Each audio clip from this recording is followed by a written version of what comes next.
আমরা শুনছি বিখ্যাত গ্রন্থ শিবসংহিতা। এর আগের পর্বে শিবসংহিতার ৪৯তম শ্লোক পর্যন্ত আলোচনা হয়েছে। আজ ৫০তম শ্লোক। তো সেই ৫০তম দ্বিতীয় পটলের ৫০তম শ্লোক, সেই ৫০তম শ্লোকের ভূমিকা রূপে বলা যেতে পারে যে ৪৯তম শ্লোকে এই কথাটাই বলা হয়েছিল যে আমাদের এই যে শরীর এবং এই বিশ্বব্রহ্মাণ্ড, এই শরীরের মাধ্যমে যতক্ষণ না পর্যন্ত বিশেষ জ্ঞান, বিশেষ দর্শন হচ্ছে আমাদের অস্তিত্ব সম্পর্কে, ততক্ষণ পর্যন্ত আমরা ভুল জায়গায়, ভুল জ্ঞান দ্বারা বা অবিদ্যা দ্বারা চালিত হই। যতক্ষণ না পর্যন্ত সেই বিশেষ দর্শন আমাদের ভেতরে আসছে যে এই জগৎ মিথ্যা, সেই বিশেষ দর্শনের মাধ্যমে আমরা জানতে পারছি যে আত্মাই একমাত্র, পরমাত্মাই একমাত্র সত্য, ততক্ষণ পর্যন্ত কিন্তু আমাদের কাছে এই জগৎ সংসার আসল সাপের মতোই মনে হচ্ছে। আসলে যে সেটা দড়ি মাত্র, সেটা আমরা ভুলে যাচ্ছি। এই দড়িতে সাপের ভ্রম, এই উপমাটা এসেছে ৪৯তম শ্লোকে। পাঠ করা যাক ৫০তম অংশ, দ্বিতীয় পটল। এই বিশেষ দৃষ্টি প্রত্যক্ষকারীর প্রত্যক্ষকরণ বিষয়ক ভ্রম দূর করিয়া দেয়। যতদিন এরূপ ভ্রমজ্ঞান থাকে যে এই জগৎ সত্য, ইহা ভ্রান্তিমূলক নহে, ততদিন বিশেষ দৃষ্টি হয় না, ভ্রান্তিও হইতে পারে না। যৎকালে রজ্জুতে সর্পভ্রান্তি হয়, তৎকালে ইহা যথার্থই সর্প। দর্শকের এরূপ ধারণা থাকিলে তাহার বিশেষ দৃষ্টি বিষয়ে প্রবৃত্তি হয় না, সুতরাং সর্পভ্রম দূর হইতে পারে না। অর্থাৎ বলা হচ্ছে যে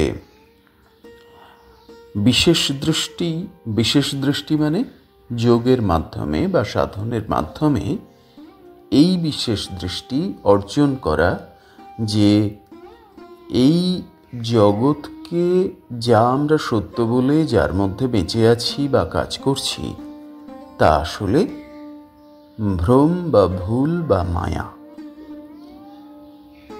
যতদিন পর্যন্ত এই জগৎ সম্পর্কে এই ভুল, জগৎ যে ভুল বা মায়া, এইটি না হয়, ততক্ষণ পর্যন্ত আমাদের ভ্রান্তি কিছুতেই যাবে না। কিসের ভ্রান্তি?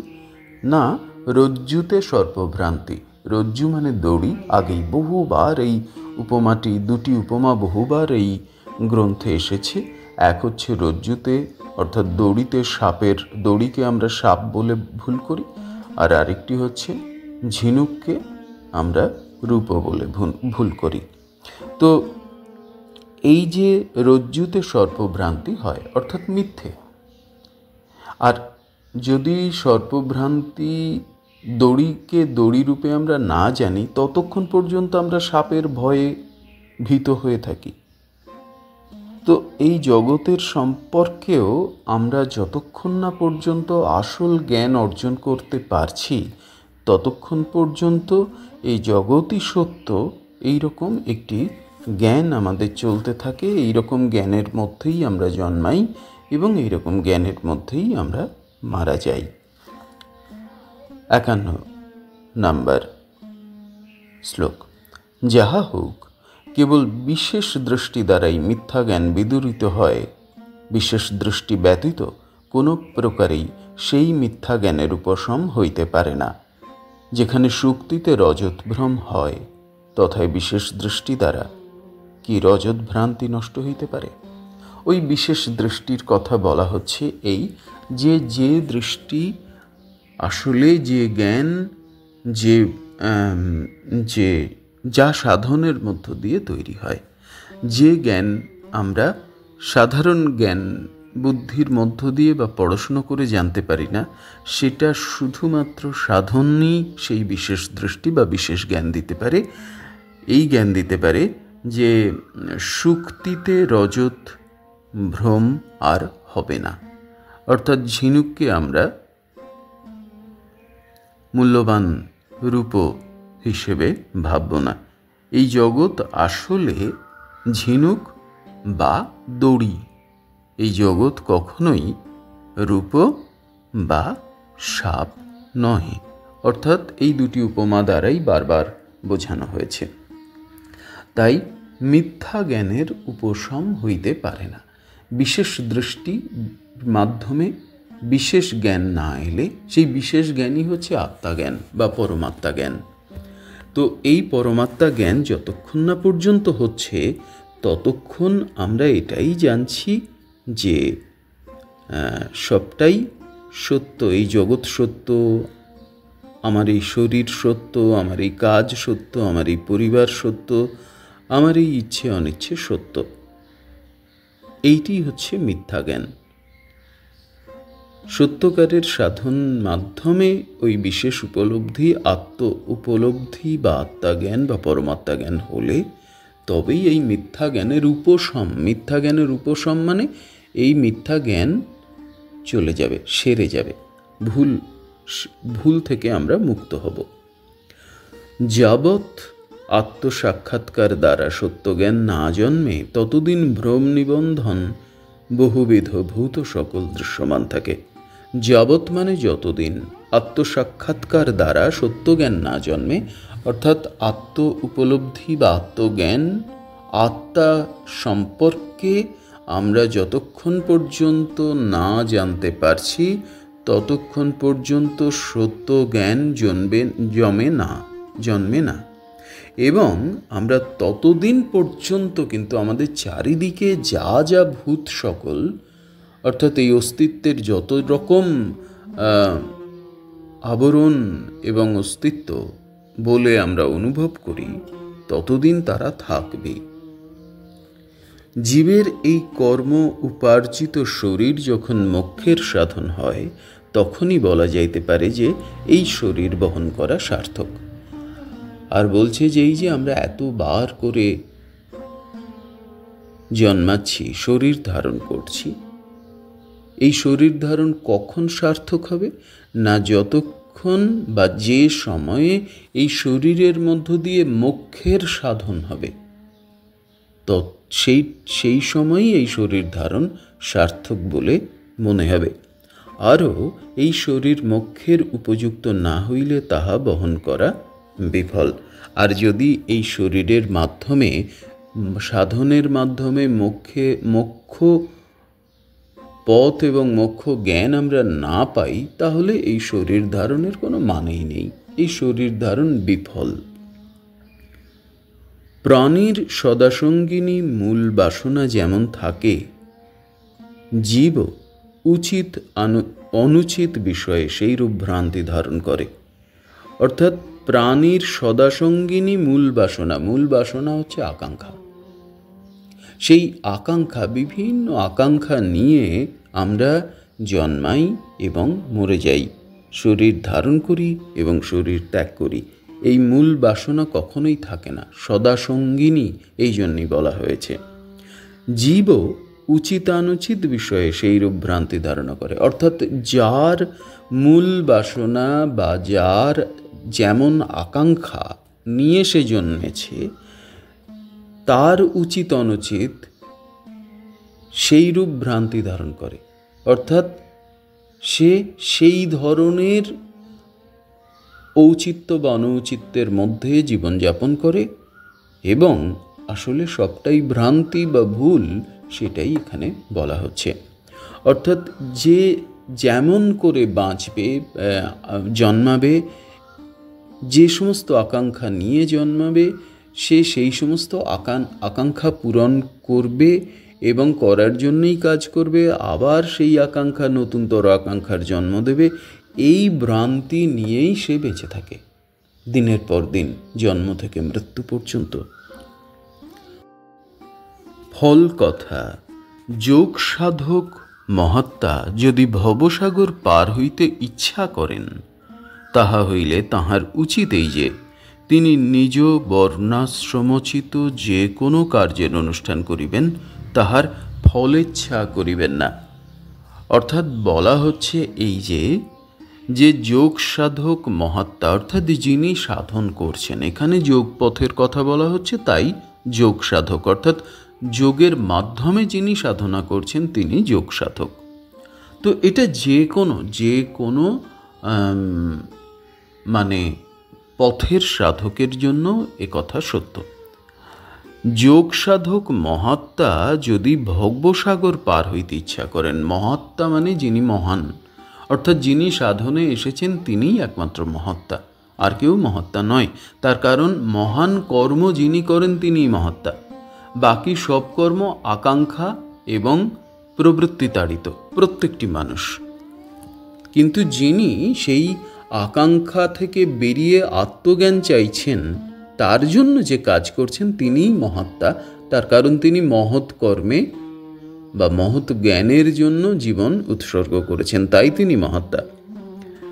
আমরা মহাত্মা শব্দকে বিভিন্ন জায়গায় ব্যবহার করে ফেলি।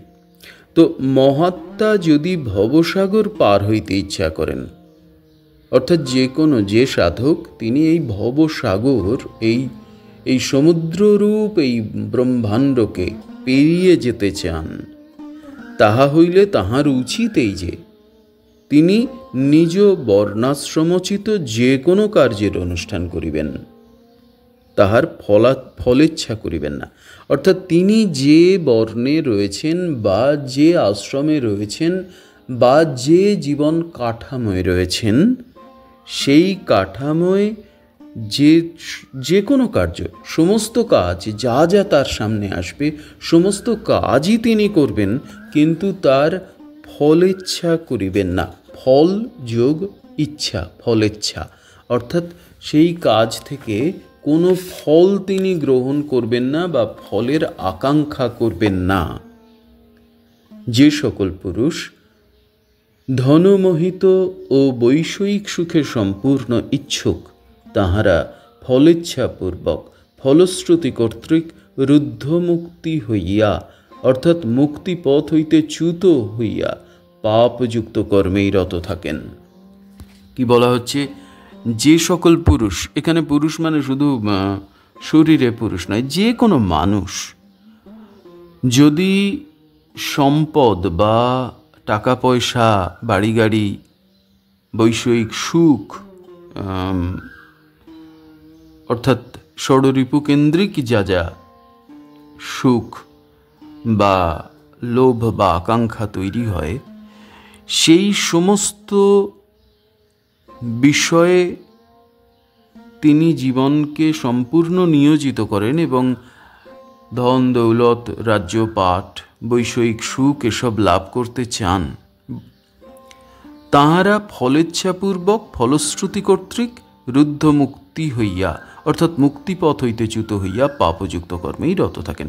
অর্থাৎ খুব সহজভাবে বলতে হয় যে তাঁরা সমস্ত কাজের ফল গ্রহণ করছেন এবং সমস্ত কাজের ফল গ্রহণ করে তাঁরা মুক্তিপথ, অর্থাৎ আত্মজ্ঞান বা যে পথ আমাদের বা যে সাধনা আমাদেরকে আত্মজ্ঞান দিতে পারে, সেই পথ থেকে একেবারে সরে যান, একেবারে সেই সমস্ত জ্ঞান থেকে সরে যান, গিয়ে বা ভুলে যান, গিয়ে একেবারেই বদ্ধ এই বিষয় সুখে আবদ্ধ হয়ে যান এবং পাপযুক্ত কর্মেই রত থাকেন। পাপযুক্ত কর্ম হচ্ছে সেই কর্ম যা ষড়রিপুকেন্দ্রিক আকাঙ্ক্ষিত কর্ম এবং আকাঙ্ক্ষিত ফল আকাঙ্ক্ষা করছেন এবং বারবার জীবন জুড়ে ফলের পাহাড় তৈরি করে ফেলছেন,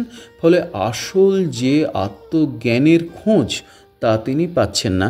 আর যতক্ষণ না পর্যন্ত অমৃতস্বরূপ যা একজন মানুষকে বা সাধককে মৃত্যুঞ্জয় করে দিতে পারে, সেই অমৃতস্বরূপ আত্মজ্ঞান বা আত্মোপলব্ধি তার হবে না। আর তাই আত্মজ্ঞান না পেলে সমস্ত কর্মই পাপ কর্ম, বিষয় সুখ অনুসারী আকাঙ্ক্ষিত কর্ম মানেই কিন্তু পাপ কর্ম। সেই কথাই 56তম শ্লোকে বলা হচ্ছে। যে সাধক আপনি আপনাকে দর্শন করেন, তিনি পৃথিবীর কোনো বস্তুই সত্য বলিয়া প্রত্যক্ষ করেন না। আমার মতে এই প্রকার অবস্থাতে কার্য ত্যাগ করিলে কোনো হানি হয় নাই। এই যে এসে বলা হয় যে কর্ম করতে হবে, কাজ করতে হবে, প্রতিটি মানুষ কাজের জন্য এসেছে, কাজ ছাড়া সমস্ত কাজ ছেড়ে দিলে কিন্তু সেটা পাপ। একেবারেই সত্য কথা। তার কারণ আমরা এই যে আসি, আমাদের নতুন শরীর ধারণ করি, এর পিছনে অসংখ্য ঋণ আছে। আমরা সারা জীবন বহু মানুষের কাছ থেকে, প্রকৃতির কাছ থেকে, জীবজন্তুর কাছ থেকে, 10 দিক থেকে, ঋষিদের কাছ থেকে, পরিবার থেকে অসংখ্য ঋণ গ্রহণ করি। তো যতক্ষণ না পর্যন্ত সেই ঋণ শোধ করছি, ততক্ষণ তো আমরা ঋণী। এবং ঋণ শোধ করার জন্য যে কাজ করা উচিত সেগুলো যদি আমরা না করি, তাহলে তো আমরা পাপী। তাই কাজ না করাটা পাপ, বা কাজ না করাটা একেবারেই অনুচিত। কিন্তু যোগীদের সঙ্গে সাধারণ প্রবৃত্তিতাড়িত কর্মময় সংসারের কোনো সংযোগ নেই, নিয়ম আলাদা। এই জন্য সাধারণ মানুষের জন্য, সমাজবদ্ধ মানুষের জন্য নিয়ম একরকম, আর সাধকদের বা যোগীদের সেই নিয়ম কিন্তু পাপ পুণ্য এবং কার্যের নিয়ম স্পর্শই করে না। তাঁদের এসবের কেউই, এই জগৎ সংসার তাঁদের কোনো রকম নিয়ম পাপ পুণ্যে বাঁধতে পারে না, উচিত অনুচিতে বাঁধতে পারে না। তাই বলা হচ্ছে, যে সাধক আপনি আপনাকে দর্শন করেন, অর্থাৎ যার আত্মদর্শন হয়েছে বা ইষ্ট দর্শন হয়েছে, তিনি পৃথিবীর কোনো বস্তুই সত্য বলিয়া প্রত্যক্ষ করেন না। তার কাছে কোনো বস্তুই সত্য নয়। একজন যোগী যখন আত্মদর্শন করেন, যোগী আত্মদর্শন করবেন, আর যিনি ভাবপথে আছেন বা অন্যরকম সাধনের মধ্যে আছেন, তিনি তার ইষ্ট দর্শন করবেন। দ্বৈত আর অদ্বৈত সাধনা আসলে তো একই জায়গায় পৌঁছনো। তো যিনি ইষ্ট দর্শন করলেন বা ঈশ্বর দর্শন করলেন বা আত্মদর্শন করলেন, তিনি জানেন যে জগতের কোনো কিছু তার কাছে সত্য নয়। তিনি জানেন যে সংসার সত্যই নয়।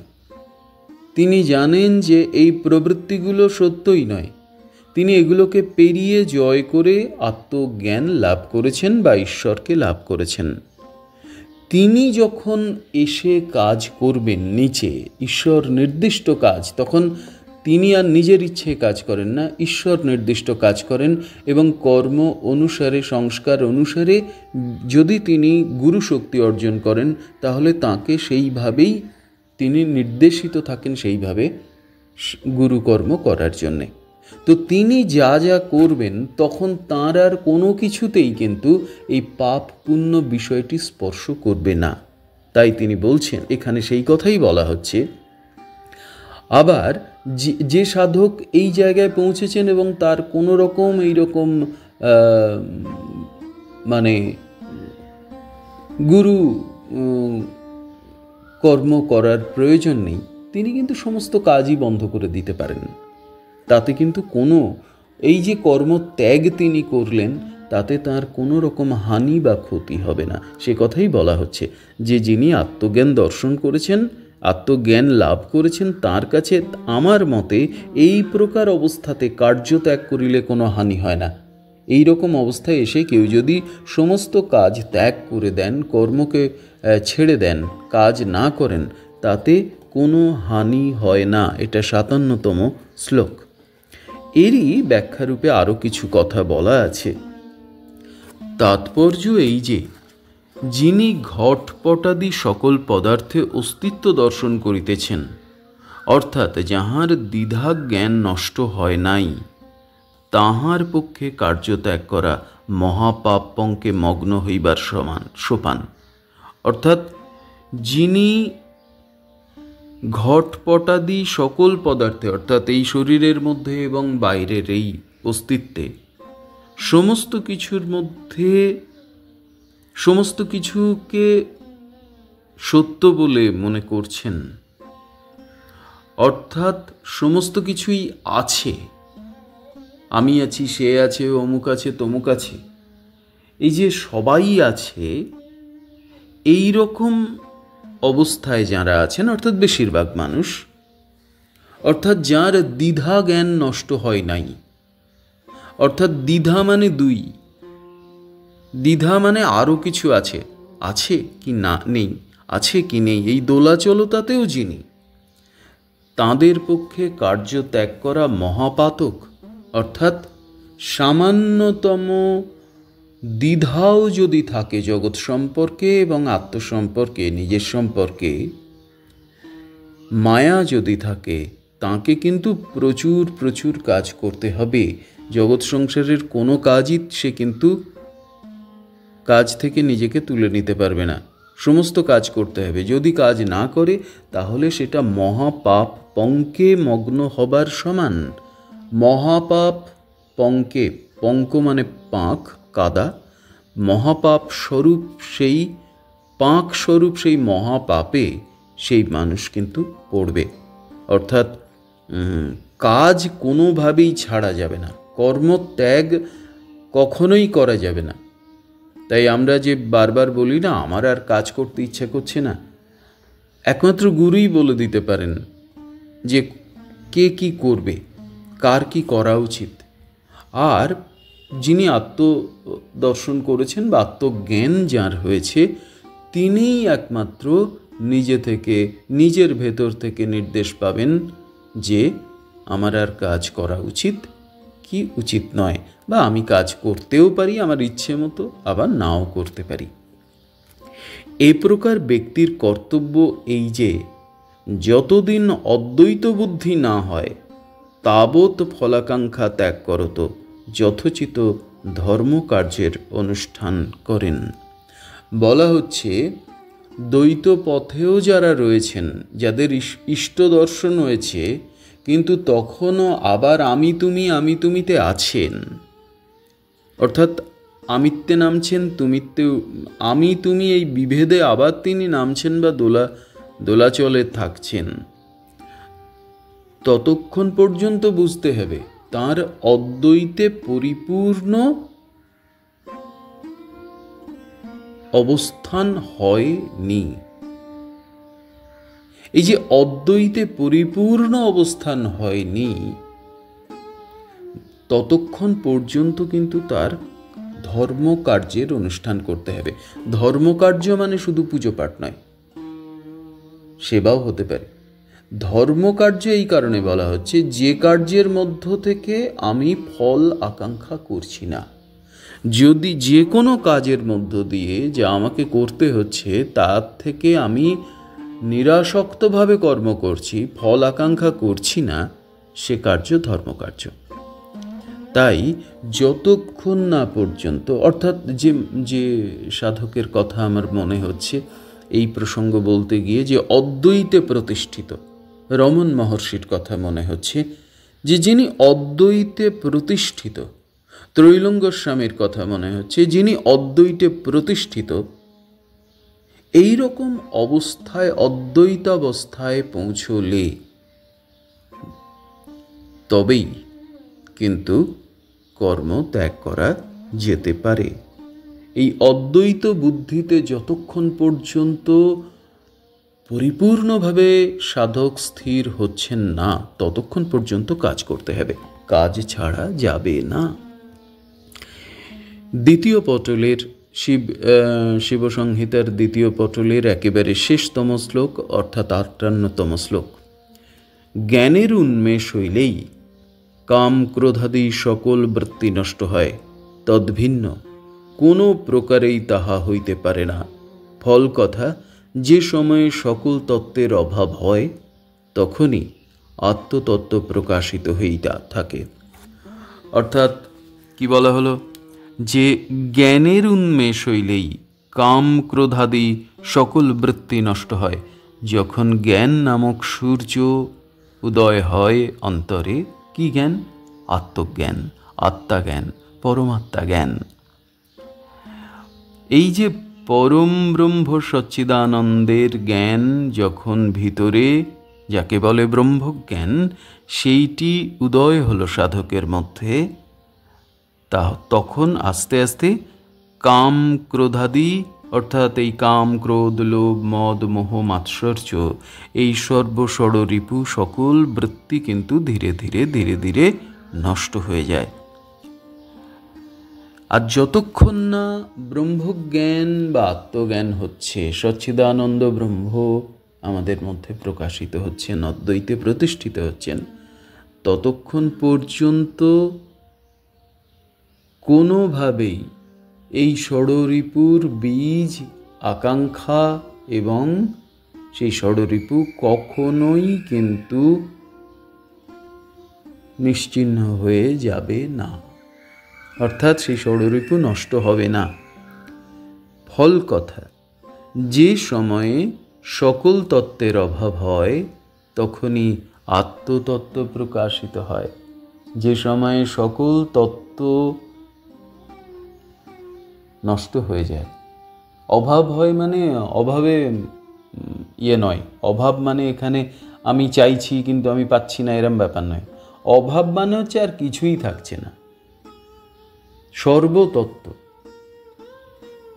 কর্মতত্ত্ব, জ্ঞানতত্ত্ব, শিবতত্ত্ব, কালীতত্ত্ব, কৃষ্ণতত্ত্ব, দুর্গাতত্ত্ব, সর্বতত্ত্ব, পঞ্চভূতাত্মক যা যা জ্ঞান, কর্মজ্ঞান, কর্মতত্ত্ব, যা যা যত তত্ত্ব আছে, তত্ত্ব সব পুড়ে গেলে, সব নিশ্চিহ্ন হলে তবেই আত্মতত্ত্বের উৎপন্ন হয়, আত্মতত্ত্ব আত্মজ্ঞানের প্রকাশ হয়।